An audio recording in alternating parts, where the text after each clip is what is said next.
తెలంగాణలో కాంగ్రెస్ బీఆర్ఎస్ నేతల మధ్య సవాళ్ల పర్వం నడుస్తోంది. బీఆర్ఎస్ ఒక్క ఎంపీ స్థానం కూడా గెలవలేదన్న సీఎం రేవంత్ రెడ్డి సవాల్కు ప్రతి సవాల్ చేశారు కేటీఆర్.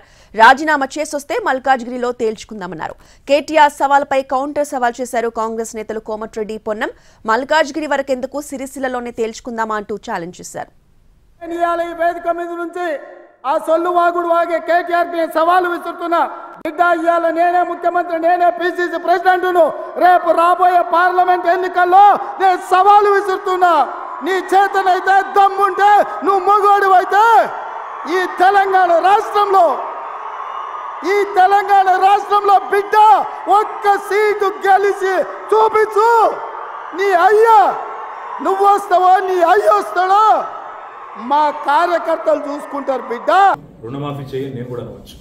మగాడివైతే రైతు భరోసా స్టార్ట్ చేయి, 70 లక్షల రైతుల ఖాతాల్లో డబ్బులేయని నేను కూడా అడగవచ్చు.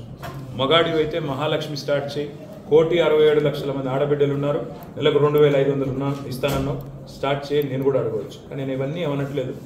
ఒక్క సీట్ అయినా గెలవము అనే మాట మాట్లాడావు కదా. నీకు నిజంగానే దమ్ముంటే రేవంత్ రెడ్డి గారు, నేను సవాల్ చేస్తా ఉన్నా, నేను నా సిరిసిల్ల ఎమ్మెల్యే పదవికి రాజీనామా చేసి వస్తా. నువ్వు నీ ముఖ్యమంత్రి పదవికి, కొడంగల్ ఎమ్మెల్యే పదవికి రాజీనామా చేసిరా. నీ సిట్టింగ్ సీటు మల్కాజ్గిరిలో ఇద్దరం కొట్లాడదాం. ఆ ఒక్క సీట్లోనే తేల్చుకుందాం. ఈ రాష్ట్రం అంతా అతలాకుతలం చేయాల్సిన అవసరం లేదు. ఆ ఒక్క సీట్లోనే నేను వస్తాను మా పార్టీ తరఫున, నీ తరఫున నూరా, నీ కాంగ్రెస్ పార్టీ తరఫున. అక్కడ తప్పకుండా తేల్చుకుందాం. సిరిసిల్ల రిజైన్ చేయి, నేను కూడా రిజైన్ చేస్తా. అక్కడ కాంటాక్ట్ చేయి, నువ్వు నా మీద గెలువు, నేను పార్టీకి రిటైర్ అవుతా. నువ్వు ఓడిపోతే మీ నాయనతో స్టేట్మెంట్ ఇప్పి మా పార్టీ బంద్ చేసుకుంటాం. సరే అయిపోతుంది ఒకసారి. అంత విశ్వాసం ఉంటే సరే, నేనైతే మంత్రిని ఒక్క విషయం పక్కన పెడితే కూడా కాంగ్రెస్ పార్టీ నుంచి ఆ పార్లమెంట్ నియోజకవర్గంలో 3 గెలిచినాం.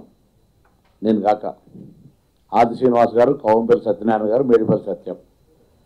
మేము ఎవరు ఏ శాసనసభ్యుని ఎంపిక చేసుకున్నా వాళ్ళు రాజీనామా చేసేస్తారు. మీరు కూడా సిరిసిల్ల శాసనసభకు రాజీనామా చేసి పార్లమెంట్కి పోటీ చేస్తారు.